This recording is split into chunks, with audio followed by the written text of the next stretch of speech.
அனைவருக்கும் வணக்கம். லாஸ்ட் கிளாஸ்ல வந்து குரூப் 1, குரூப் 2, குரூப் 4 இதுல லிட்ரேச்சரினுடைய இம்பார்ட்டன்ஸ் என்னெல்லாம் இருக்குது, தமிழ் சொசைட்டினுடைய இம்பார்ட்டன்ஸ் என்னெல்லாம் இருக்குது அப்படின்றத நம்ம பார்த்தோம். இப்போ நம்ம என்ன பார்க்க போறோம்னா தமிழ் இலக்கியத்தினுடைய வரலாறு. இப்போ தமிழ் இலக்கியம் எங்கே இருந்து ஆரம்பிக்குது, எங்கே இருந்து நம்ம வந்து படிக்கணும் அப்படின்னா அதை தான் நம்ம என்ன பண்ண போறோம், இங்க வந்து பார்க்க போறோம்.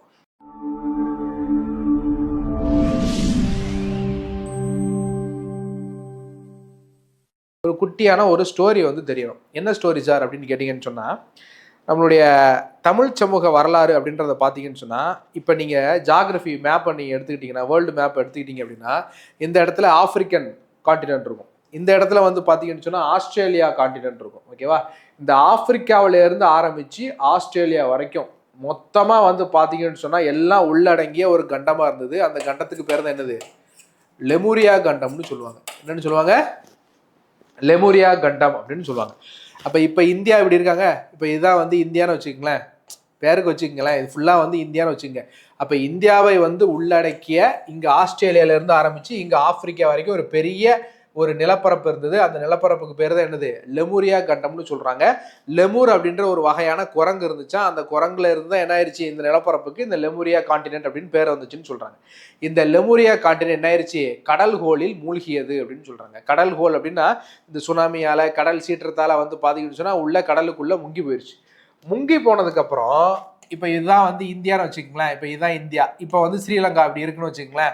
இப்போ இது எல்லாத்தையும் அடங்கிய ஒரு நிலப்பரப்பு, அந்த நிலப்பரப்புக்கு பேர் தான் குமரி கண்டம்னு சொல்லுவாங்க. அதான் என்னன்னு சொல்லுவாங்க? குமரி கண்டம் அப்படின்னு சொல்லுவாங்க. இதை தான் குமரி கண்டம்னு சொல்லுவாங்க. முதல்ல லெமூரியா கண்டம் தான் இருந்துச்சு. லெமூரியா கண்டம் கடலுக்குள்ளே போனதுக்கப்புறம் குமரி கண்டம்னு இருந்துச்சு. இந்த குமரி கண்டம் மறுபடியும் என்ன ஆகுது? கடல்கோளில் மூழ்கிய பிறகுதான் இப்போ இருக்கக்கூடிய present day India and Sri Lanka இந்த மாதிரி பொசிஷனுக்கு வந்து பார்த்தீங்கன்னு சொன்னால் வந்துச்சு. ஓகேவா? அப்போ லெமூரியா கண்டம், லெமூரியா கண்டத்துக்கு அப்புறம் குமரி கண்டம், குமரி கண்டத்துக்கு அப்புறம் தற்கால இந்தியா மற்றும் இலங்கை அப்படின்ற அளவுக்கு என்ன ஆயிடுச்சு அப்படின்னா இப்போ வந்திருக்கு. சரியா? சரி, இப்போ கவனிங்க. இந்த குமரி கண்டம் இருக்குல்ல, இந்த குமரி கண்டம் இருந்த பொழுதே வந்து பார்த்தீங்கன்னு சொன்னால் சங்கம் வைத்து தமிழ் வளர்க்கக்கூடிய வழக்கம், அந்த மரபு வந்து நம்ம கிட்ட இருந்துச்சு. சங்கம் வைத்து தமிழை வந்து தமிழ் மொழியை வளர்க்கக்கூடிய அந்த வழக்கம் வந்து நம்ம கிட்ட இருந்துச்சு. அது மட்டும் இல்லைங்க, தொல்காப்பியர் வந்து சொல்றாரு, வடவேங்கடம் தென்குமரி ஆயிடை தமிழ் கூறும் நல்லுலகம்னு அவர் சொல்றாரு. வடவேங்கடம் தென்குமரி ஆயிடை தமிழ் கூறும் நல்லுலகம், அதாவது திருப்பதி மலையிலேருந்து ஆரம்பிச்சு கீழே குமரி வரைக்கும் வந்து பார்த்தீங்கன்னு சொன்னால் தமிழ் பேசக்கூடிய மக்கள் தான் இருந்தாங்க அப்படின்றது யார் சொல்றா? தொல்காப்பியர் வந்து பார்த்தீங்கன்னு சொன்னால் சொல்கிறாங்க. சரிங்களா? தமிழ் சமுதாயத்தில் வந்து பார்த்தீங்கன்னு சொன்னால் 3 சங்கம் வந்து பார்த்தீங்கன்னு சொன்னால் ஃபேமஸாக இருந்துச்சு. 3 சங்கம். முதற் சங்கம்னு சொல்லுவாங்க, முதற் சங்கம், அடுத்தது இடைச்சங்கம், முதற் சங்கம், இடைச்சங்கம், அதுக்கப்புறம் வந்து பார்த்தீங்கன்னு சொன்னால் கடைச்சங்கம். முதற் சங்கம், இடைச்சங்கம், கடைச்சங்கம்னு சொல்லுவாங்க. மொத்தம் 3 சங்கம் வந்து ஃபேமஸாக இருந்துச்சு. 1 2 3. சரிங்களா? இந்த முதற் சங்கம் வந்து பார்த்தீங்க அப்படின்னு சொன்னால் எந்த இடத்துல நடக்குது? தென்மதுரை. தென்மதுரைனா இப்போ இருக்கக்கூடிய மதுரை கிடையாதுங்க, குமரி கண்டம், குமரி பகுதியில் இருக்கக்கூடிய ஒரு மதுரை. குமரி பகுதி கன்னியாகுமரி இருக்குல்ல, அந்த குமரி, அந்த லாஸ்ட் பாயிண்ட்னு சொல்றாங்களா, அந்த குமரி பகுதியில் இருக்கக்கூடிய ஒரு ஊர் தான் தென்மதுரை. அந்த தென்மதுரையில தான் முதற் சங்கம் நடந்தது. அப்ப இரண்டாவது சங்கம் எங்க நடந்துச்சு அப்படின்னு கேட்டீங்கன்னு சொன்னா கபாடபுரம். கபாடபுரம் தூத்துக்குடி பக்கத்துல கபாடபுரத்துல வந்து நடந்துச்சு. இந்த மூன்றாவது தமிழ் சங்கம் தான் கடை சங்கம்னு சொல்லுவாங்க. இந்த கடை சங்கம் வந்து தற்கால மதுரை. இப்ப இருக்கு பாத்தீங்களா மதுரை, தற்கால மதுரையில வந்து பாத்தீங்கன்னு சொன்னா மூன்றாவது தமிழ் சங்கம் நடைபெற்றது. ஓகேவா?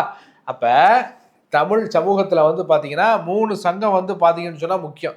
முதற் சங்கம், இடைச்சங்கம், கடைச்சங்கம். முதற் சங்கம் நடந்தது தென்மதுரை, இடைச்சங்கம் இரண்டாவது சங்கம் நடந்தது கபாடபுரம், மூன்றாவது சங்கம் கடைச்சங்கம் நடந்தது எங்க? தற்கால மதுரை.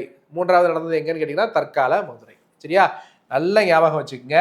இந்த கடைச்சங்கம் இருக்கு பாத்தீங்களா, தற்கால மதுரையில் நடந்துச்சு பாத்தீங்களா, இந்த கடைச்சங்கத்துல தோன்றிய நூல்கள் தான் என்னது? 8 தொகையும் 10 பாட்டும். 8 தொகையும் 10 பாட்டும். சரிங்களா? மொத்தம் வந்து 18 நூல்கள். சரிங்களா? இதை தான் என்னன்னு சொல்லுவாங்க? 14 மேற்கணக்கு நூல்கள்னு சொல்லுவாங்க. சரிங்களா? 14 மேற்கணக்கு நூல்கள்னு சொல்லுவாங்க.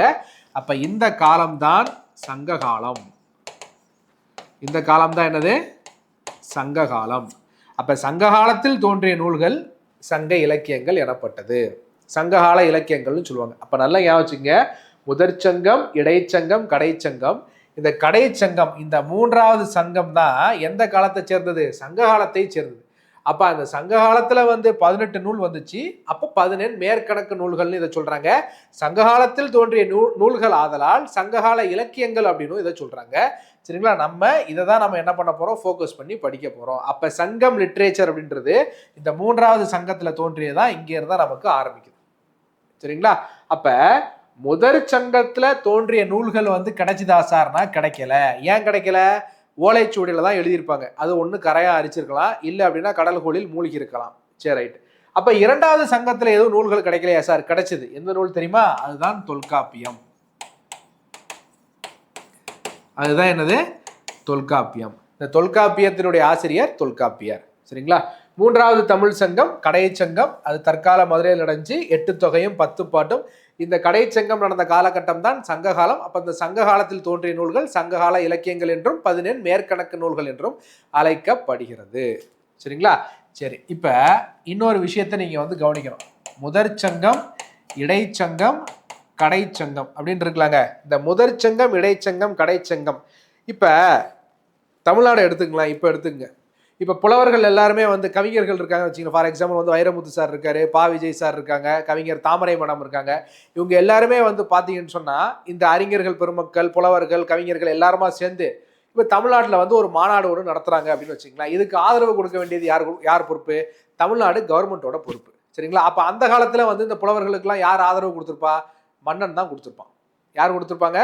மன்னன் தான் பார்த்தீங்கன்னு சொன்னால் ஆதரவு கொடுத்துருப்பான். அப்போ எந்த மன்னன் ஆதரவு கொடுத்தான் அப்படின்னா பாண்டிய மன்னன் தான் ஆதரவு கொடுத்துருக்கான். அப்போ தமிழ் மொழியை சங்கம் வைத்து, சங்கம்னா ஒன்றுமே இல்லை, சங்கம்னா கூடக்கூடிய ஒரு இடம். அதுதான் பார்த்தீங்கன்னா சங்கம். சங்கமித்தல் அப்படின்னு படிக்கிறோம்ல, சங்கம்னா கூடக்கூடிய ஒரு இடம். யார் கூடுறாங்க? புலவர்கள் எல்லாரும் கூடுறாங்க. கூடி என்ன பண்ணுறாங்க? தங்களுடைய பாடல்களை, தங்களுடைய அருமை பெருமைகளை என்ன பண்ணுறாங்க அப்படின்னா அரங்கேற்றம் செய்கிறாங்க. அப்போ புலவர்கள் கூடக்கூடிய இடம் தான் என்னது? சங்கம். சரிங்களா?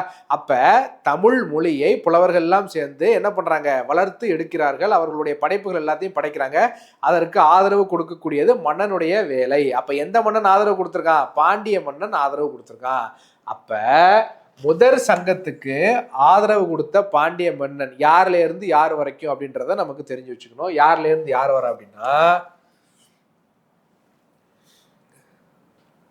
முதற் சங்கம், இடைச்சங்கம், கடைச்சங்கம். காய்ச்சின வழுதி முதல்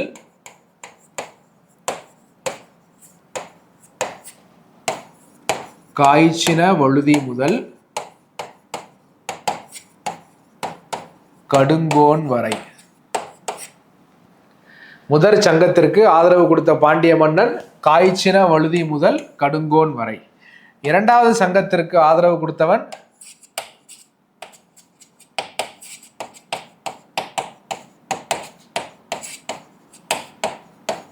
வேண்டேர் செழியன் முதல்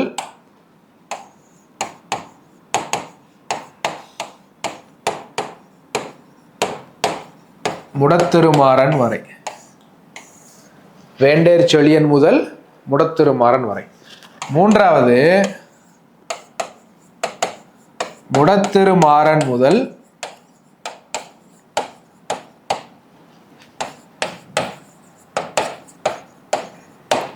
பாண்டியன்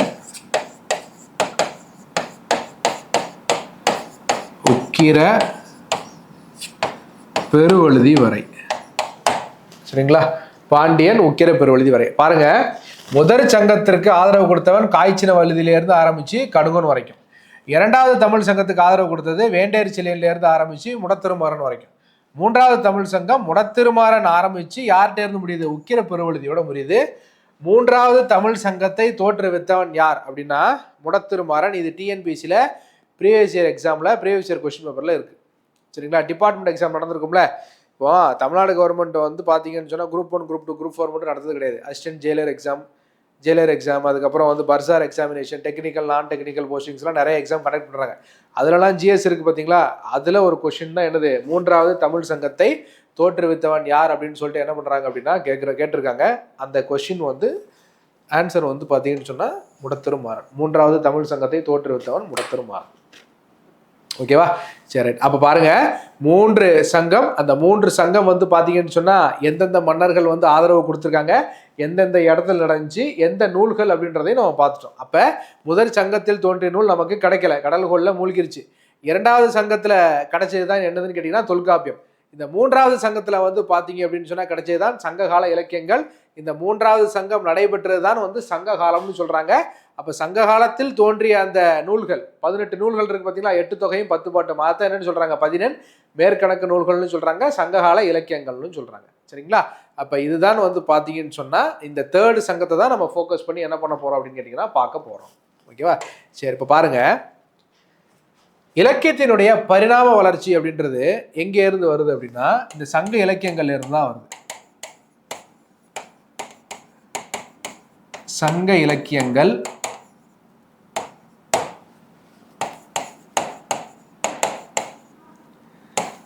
சங்க மருவிய இலக்கியங்கள். ஓகேவா? அதுக்கப்புறம் பக்தி இலக்கியங்கள், அதுக்கப்புறம் காப்பியங்கள், அதுக்கப்புறம் சிற்றிலக்கியங்கள், அதுக்கப்புறம் தற்கால இலக்கியங்கள். சிற்றிலக்கியங்கள் அடுத்தது தற்கால இலக்கியங்கள். பாருங்க, இந்த சங்க இலக்கியங்கள் அப்படின்றது இப்போ நம்ம பார்த்தோம். 3வது தமிழ் சங்கத்தில் வந்து தோன்றியதுதான் இந்த சங்க இலக்கியங்கள். இதெல்லாம் பார்த்தோம், 8 தொகையும் 10 பாட்டும். 8 தொகையும் 10 பாட்டும் அப்படின்றத நம்ம பார்த்தோம். சரிங்களா? 14 மேற்கணக்கு நூல்கள். 14 மேற்கணக்கு நூல்கள் என்றாலும் சங்ககால இலக்கியங்கள் என்றாலும் ஒன்று தான், 8 தொகையும் 10 பாட்டும். நல் நற்றிணை, நல்ல குறுந்தொகை, ஒத்த பதிற்று 10, ஓங்கு பரிபாடல், கற்றறிந்தோர் ஏற்றும் களி, அகம்புறம் என்ற இத்திரத்தை 8 தொகை அப்படின்றது பழம்பாடல். சரிங்களா? பதிற்று 10, பரிபாடல், இதெல்லாம் நம்ம ஸ்கூல் டேஸில் படிச்சிருப்போம்ல, இது எல்லாமே 8 தொகை. இப்போ 10 பாட்டு அப்படின்னா என்ன? திருமுருகாற்றுப்படை, புறநாற்றுப்படை, பெரும்பானாற்றுப்படை, சிறுபானாற்றுப்படை, மலைபடுகடாம், நெஞ்சாற்றுப்படைன்னு சொல்லிட்டு ஒரு 10 நூல்கள் இருக்கு. அப்போ இதையெல்லாம் நம்ம படிக்கணுமா சார்னு கேட்டிங்கன்னா கண்டிப்பாக படிக்கணும். போன வருஷம் அதுக்கு முந்தின வருஷம் அந்த கொஷின் பேப்பர்லாம் நீங்கள் பார்த்தீங்கன்னு சொன்னால் குரூப் 1லேயே வந்து திருமுருகாற்றுப்படை, புறநாற்றுப்படை இந்த நூல்கள்லாம் ஒரு பக்கம் கொடுத்துட்டு ஆத்தர்ஸை இன்னொரு பக்கம் கொடுத்து என்ன பண்ணுங்க, மேட்ச் பண்ணுங்க அப்படின்னு சொல்லிட்டு கேள்விகளை வந்து கேட்டிருந்தாங்க. சரிங்களா? அப்போ அதனால நீங்கள் கண்டிப்பாக வந்து என்ன பண்ணணும்னு கேட்டிங்கன்னா இந்த புக்ஸு அதனுடைய ஆத்தர்ஸ் யார் அப்படின்றத 10 பாட்டில் தெரிஞ்சு வச்சுக்கணும். அப்போ 8 தொகையில் வந்து பார்த்தீங்கன்னு சொன்னால் இதனுடைய சிறப்பு பெயர்கள் என்ன, அதாவது அடைமொழியாக வருது பார்த்தீங்களா, அதை தெரிஞ்சு வச்சுக்கணும். இப்போ நல் நற்றிணை அப்படின்னு வருது, நல்ல குறுந்தொகை. அப்போ குறுந்தொகைக்கு அடைமொழியாக வர்றது நல்ல, நற்றிணைக்கு வர்றது நல், நல் நற்றிணை, நல்ல குறுந்தொகை, ஒத்த பதிற்று 10, ஓங்கு பரிபாடல். அப்போ இதெல்லாம் நீங்கள் தெரிஞ்சு வச்சுக்கணும். எந்தெந்த அடிகள், எத்தனை அடிகள்ன்றதையும் நீங்கள் தெரிஞ்சு வச்சுக்கணும். இப்போ நற்றிணைனா எத்தனை அடியிலேருந்து எத்தனை அடி வரைக்கும், இதெல்லாம் வந்து ஜென்ரல் தமிழில் வந்து கேட்பாங்க. ஓகேவா? ஜென்ரல் தமிழில் எத்தனை அடியிலேருந்து எத்தனை அடி வரைக்கும் இதெல்லாம் வந்து கேள்விகளை வந்து கேட்டிருக்காங்க. அதெல்லாம் நீங்கள் தெரிஞ்சு வச்சுக்கணும். ஓகேவா? அப்போ 8 தொகையும் 10 பாட்டும் தான் சங்ககால இலக்கியங்கள், 14 மேற்கணக்கு நூல்கள். ரைட்டா? சரி, அப்போ இது சங்க இலக்கியங்கள். அடுத்து பாருங்க, சங்கம் அருவிய இலக்கியங்கள். அது என்ன சங்கம் அருவிய இலக்கியங்கள்? ஒன்றும் இல்லைங்க, சங்க காலத்தில் வந்து மூவேந்தர்கள் இருந்தாங்க. சேர, சோழ, பாண்டியர்னு சொல்லிட்டு 3 பேர் இருந்தாங்க. சரிங்களா? இவங்க என்ன பண்ணுறாங்க, ஒரு காலகட்டத்தில் வீக் ஆயிடுறாங்க. அவங்களுடைய எம்பையர் வந்து கொஞ்சம் கொலாப்ஸ் ஆயிருக்கு. அப்போ என்ன ஆகுது, கர்நாடகம்னு சொல்கிறாங்க, நிறைய கருத்துக்கள் இருக்குது.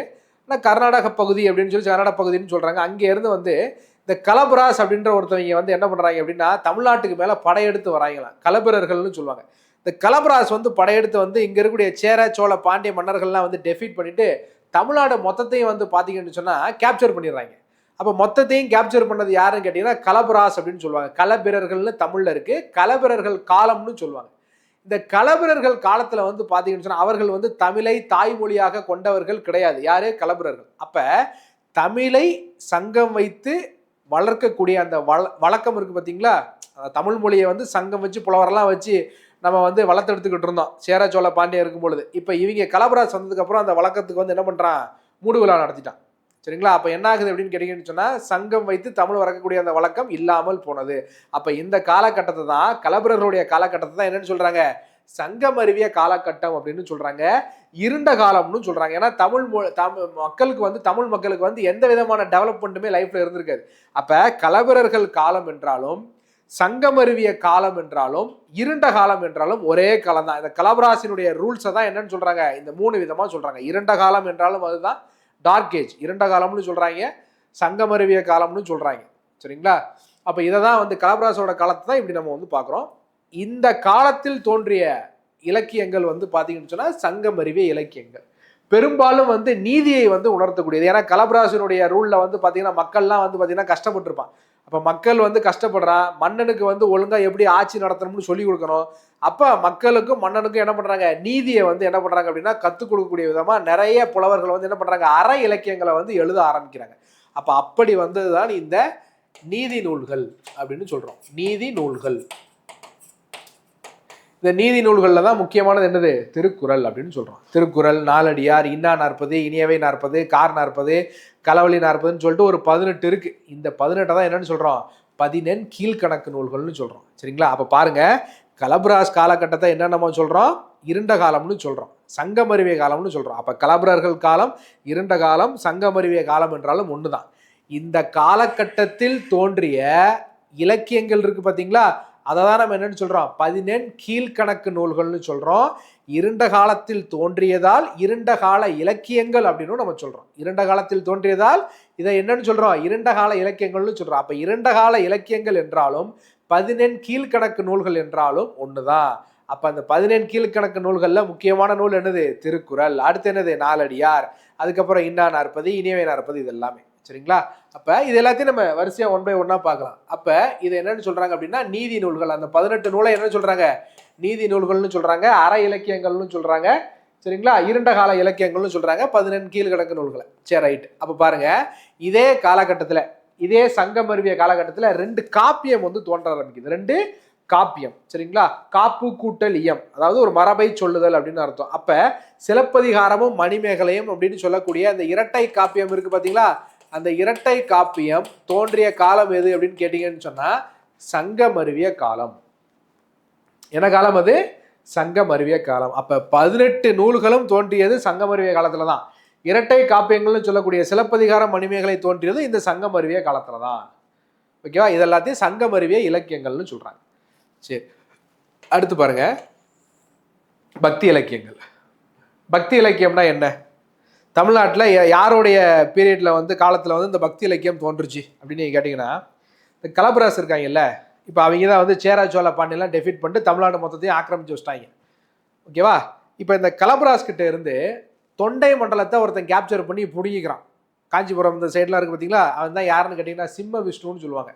அவன் தான் பல்லவா டைனஸ்டியினுடைய ஃபவுண்டர். தொண்டை மண்டலத்தை கேப்சர் பண்ணி பிடிக்கிட்டான். கீழே சவுத்தில் வந்து பார்த்தீங்கன்னு சொன்னால் கடுங்கோன் அப்படின்ற ஒரு பாண்டிய நாட்டு வீரன், அவன் என்ன பண்ணுறான், கலபராசை அடித்து விரட்டு சவுத்து பகுதியை வந்து பார்த்தீங்கன்னு சொன்னால் பிடிக்கிட்டான். ஓகேவா? அப்போ சிம்ம விஷ்ணு தோன்றிய அந்த டைனஸ்டி பல்லவா டைனஸ்டி. இந்த கடுங்கோன் வந்து ஆரம்பித்தது வந்து பார்த்தீங்கன்னு சொன்னால் பாண்டியா டைனஸ்டி அப்படின்னு சொல்லுவாங்க. இதை தான் வந்து என்னென்னு சொல்கிறாங்க, லேட்டர் பாண்டியாஸ் அப்படின்னு நம்ம வந்து படிப்போம். லேட்டர் பாண்டியாஸ் அப்படின்னு வந்து சொசைட்டியில் வந்து நம்ம வந்து படிப்போம். சரியா? அப்போ இந்த பல்லவர்கள் காலகட்டத்தில், இந்த பிற்கால பாண்டியர்கள் காலகட்டத்தில் தமிழ்நாட்டில் தான் பக்தி மூமெண்ட் அப்படின்னு சொல்லி ஒன்று தோன்ற ஆரம்பிச்சுது. அதாவது சிவபெருமானை வழிபடக்கூடியவர்கள் சைவர்கள். சரிங்களா? நாயன்மார்கள். பெருமாளை வழிபடக்கூடியவர்கள் யார் அப்படின்னு கேட்டீங்கன்னு சொன்னால் ஆழ்வார்கள். அப்போ மொத்தம் எத்தனை நாயன்மார்கள் இருந்திருக்காங்க, 63 நாயன்மார்கள் இருந்திருக்காங்க. அதுக்கப்புறம் ஆழ்வார்கள் எத்தனை பேர் இருந்திருக்காங்க, 12 ஆழ்வார்கள் இருந்திருக்காங்க. இவங்களுடைய வேலை என்ன, இவங்களுடைய வேலை பாடல்கள் பாடுவதன் மூலமாக பக்தியை வந்து மக்களிடத்திலே வந்து பார்த்தீங்கன்னு சொன்னால் அப்படியே வந்து வெளியே கொண்டு வந்து இறைவனை வந்து அன்பின் மூலமாகவே, சரிங்களா, இருந்த இடத்துல இருந்து எந்த விதமான ரைச்சுவல்ஸும் நீங்கள் செய்யவே தேவையில்லை. அன்பு இருந்தால் இறைவனோட நீங்கள் என்ன பண்ணலாம், ஐக்கியமாகலாம் அப்படின்னு சொன்னது யாருன்னு கேட்டிங்கன்னா இந்த ஆழ்வார்களும் நாயன்மார்களும். அப்போ நாயன்மார்கள் என்றால் சிவபெருமானை வழிபடக்கூடியவர்கள், ஆழ்வார்கள் என்றால் பெருமாளை வழிபடக்கூடியவர்கள்.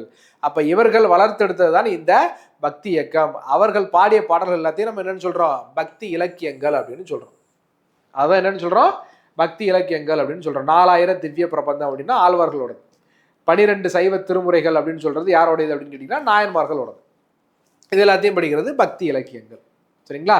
இந்த பல்லவாஸ் பிற்கால பாண்டியாஸ்ன்னு நம்ம பார்த்தோம்ல, இப்போ இவர்களுடைய காலகட்டத்தில் யாரெல்லாம் வாழ்ந்திருக்காங்க அப்படின்னு நீங்கள் கேட்டீங்கன்னு சொன்னால் சமய குறவர்கள் மொத்தம் 4 பேருங்க. சைவ சமய குறவர்கள். சைவ சமய குறவர்கள் யாரெல்லாம் தெரியுமா உங்களுக்கு? திருஞான சம்பந்தர், திருநாவுக்கரசர் என்று அழைக்கக்கூடிய அப்பர், அதுக்கப்புறம் வந்து பார்த்தீங்கன்னு சொன்னால் மாணிக்க வாசகர், அதுக்கப்புறம் வந்து பார்த்தீங்கன்னு சொன்னால் சுந்தரர். இந்த 4 பேரை என்ன சொல்கிறாங்க அப்படின்னா சைவ சமய குறவர்கள் அப்படின்னு சொல்கிறாங்க. இந்த 4 பேரும் 12 ஆழ்வார்களும் பல்லவர் காலத்திலையும் பிற்கால பாண்டியர் காலத்திலையும் வாழ்ந்தவர்கள். சரிங்களா? அப்போ இதை தாண்டி சில நாயன்மார்கள்லாம் இருக்காங்களே சார், அவங்களாம் எந்த காலகட்டம்? பிற்கால சோழர்கள் காலம் வருது பார்த்தீங்களா? இதுக்கப்புறம் தான் பிற்கால சோழர்கள் காலம்லாம் வருது. அந்த பிற்கால சோழர்கள் காலத்தில் வாழ்ந்தவங்க தான் யாருன்னா இதற்கு அப்புறம் வந்த நாயன்மார்கள் எல்லாருமே. அப்போ இவங்களுடைய பாடல்கள் மொத்தத்தையும் நம்ம பக்தி இலக்கியங்கள் அப்படின்னு சொல்லிட்டு நம்ம படிக்கிறோம். ரைட்டா? சரி, அடுத்தது காப்பியங்கள். காப்பியங்கள் அப்படின்னா இப்போ தமிழில் வந்து பார்த்தீங்கன்னு சொன்னால் காப்பியங்களை வந்து 2ஆக பிரிப்போங்க. ஒன்று ஐம்பெருங்காப்பியங்கள், ஐஞ்சிறுங்காப்பியங்கள். அதாவது பெருங்காப்பியம் சிறுகாப்பியம் தான் பிரிப்போம். பெருங்காப்பியம் 5 இருக்குது, சிறுகாப்பியம் 5 இருக்குது. காப்பியத்தை 2ஆக பிரிக்கிறோம், பெருங்காப்பியம் சிறுகாப்பியம். அப்போ பெருங்காப்பியத்தில் ஒரு 5 இருக்குது, சிறுகாப்பியத்தில் ஒரு 5 இருக்குது. சிலப்பதிகாரம், மணிமேகலை, சீவக சிந்தாமணி, வளையாபதி, குண்டலகேசி இதெல்லாம் பெருங்காப்பியம். நாககுமார காவியம், யசோதர காவியம், சூளாமணி அப்படின்னு சொல்லிட்டு ஒரு 5 இருக்குது. அதெல்லாம் சிறுகாப்பியங்கள். சரிங்களா?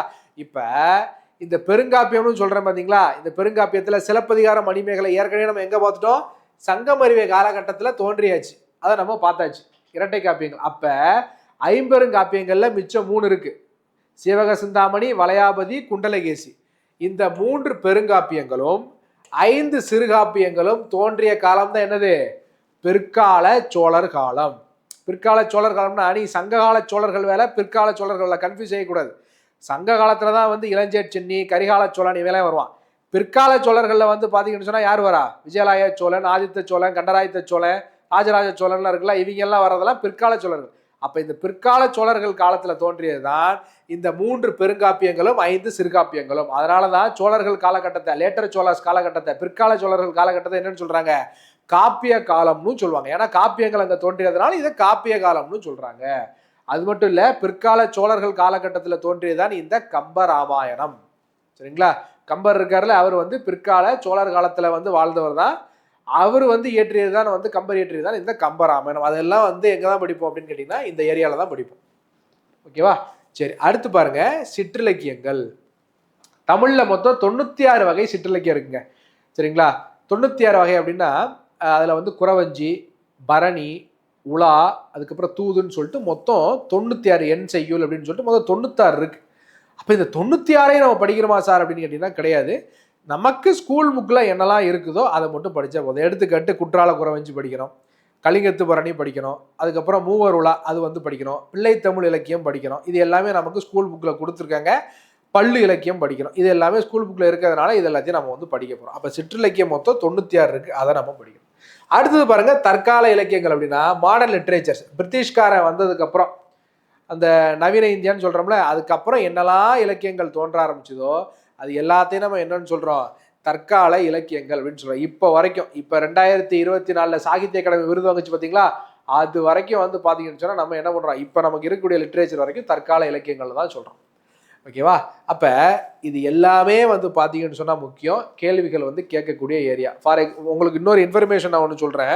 இந்த தற்கால இலக்கியங்கள்லேருந்து அடிக்கடி வந்து கேள்விகள் வந்து கரண்ட் அஃபேர்ஸை பேஸ் பண்ணி கேட்பாங்க. எப்படி சார் கேட்பாங்க அப்படின்னா 2021 நீங்கள் குரூப் 1 கொஷினை வந்து நீங்கள் எடுத்து பார்த்தீங்கன்னா தெரியும். சாகித்ய அகாடமி விருது வாங்கினவங்க இருக்காங்கல்ல, அவங்களுடைய புக்ஸ் எல்லாத்தையும் கொடுத்துருவாங்க ஒரு பக்கம். இன்னொரு பக்கம் அவங்களுடைய நேம்ஸை கொடுத்து மேட்ச் பண்ணுங்கன்னு கேட்பாங்க. எடுத்துக்காட்டு சஞ்சாரம் அப்படின்ற அந்த புக்கை வந்து எழுதுனது எஸ் ராமகிருஷ்ணன். அதுக்கப்புறம் வந்து சூழ் அப்படின்றது வந்து சோ தர்மன் எழுதுனது. செல்லாத பணம் வந்து இமயம் எழுதுனது. இது எல்லாத்தையும் கொடுத்துட்டு என்ன பண்ணுவாங்க? மேட்ச் பண்ணுங்க அப்படின்னு சொல்லி கேட்டாங்க ஒரு தடவை 2021. அதுக்கப்புறம் ராஜாஜியினுடைய சக்கரவர்த்தி திருமகன், ராஜாஜி வந்து சாகித்ய அகாடமி விருது வாங்கியிருக்காரு. அதை வந்து இப்போ நடந்த குரூப் 1 லாஸ்ட் இப்போ நடந்துச்சுல குரூப் 1ல ப்ரிலிம்ஸில் வந்து அதை வந்து கேள்வி கேட்டிருக்காங்க. ராஜாஜியினுடைய சாகித்ய அகாடமி விருது அதை கொடுத்து கேட்டாங்க. பாரதிதாசன் சாகித்ய அகாடமி விருது வாங்கியிருக்காரு. ஓகேவா? பிசிராந்தையர் அப்படின்ற நூலுக்கு தமிழ்நாட்டில் இருந்து 2 பேர் தான் வந்து ஞானபீட விருதுன்னு ஒன்று இருக்குது. அதாவதுங்க லிட்ரேச்சருக்கு கொடுக்கக்கூடிய அதிகபட்ச உயர்ந்தபட்ச விருது அப்படின்றது வந்து பார்த்தீங்கன்னு சொன்னால் 2 விருது. ஒன்று ஞானபீட விருது, இன்னொன்று சாகித்ய அகாடமி விருது.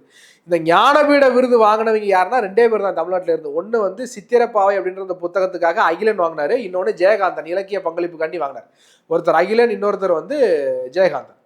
சாகித்ய அகாடமி விருது நிறைய பேர் வாங்கியிருக்காங்க. வைரமுத்து கூட வாங்கியிருக்காப்ல. ஓகேவா?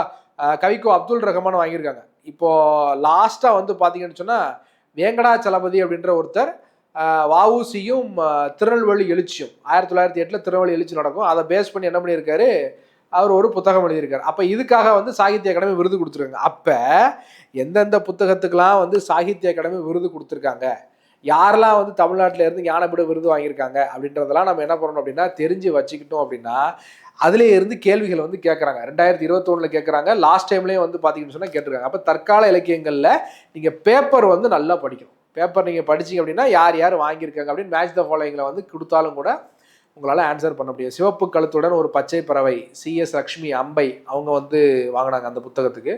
காலாபாணி அப்படின்ற ஒரு புக்கு, அது வந்து ராஜேந்திரன், அவர் இப்போ ஐஏஎஸ்ஸாக இருக்காங்க அந்த சார், அவங்க வந்து வாங்கினாங்க. அதுக்கப்புறம் வந்து இன்னும் நிறைய பேர் வாங்கியிருக்காங்க. தி ஜானகிராமன்லாம் வந்து பார்த்தீங்கன்னா வாங்கியிருக்காங்க. அதுக்கப்புறம் ஜோடி க்ரூஸ் அப்படின்றவர் வந்து வாங்கியிருக்காப்புல. அது மாதிரி யாரெல்லாம் வாங்கியிருக்காங்கன்னு சொல்லி ஒரு லிஸ்ட் இருக்குது, அதை நீங்கள் வந்து படித்து வச்சுக்கோங்க. ஓகேவா? இப்போ தற்கால இலக்கியங்களில் வந்து பார்த்தீங்கன்னு சொன்னால் பேப்பரில் வரக்கூடிய அந்த யாரெல்லாம் சாகித்ய அகாடமி விருது வாங்கியிருக்கோம் அதெல்லாம் நீங்கள் படிக்கணும். படிச்சிருந்தீங்க அப்படின்னா சாகித்ய அகாடமி விருது என்ன எப்படி மேட்ச் பண்ணி கொடுத்து கேட்டிருந்தாலும் நீங்கள் வந்து ஆன்சர் வந்து பண்ணிட முடியும். ஓகேவா? சரி, இனிமேல் நம்ம வந்து என்ன பண்ண போகிறோம் அப்படின்னா நெக்ஸ்ட் கிளாஸில் ஒவ்வொன்றத்தையும் நம்ம வந்து என்ன பண்ண போகிறோம் பார்க்க போகிறோம். கீப் வாட்சிங் king makers IAS academy YouTube channel. Thank you.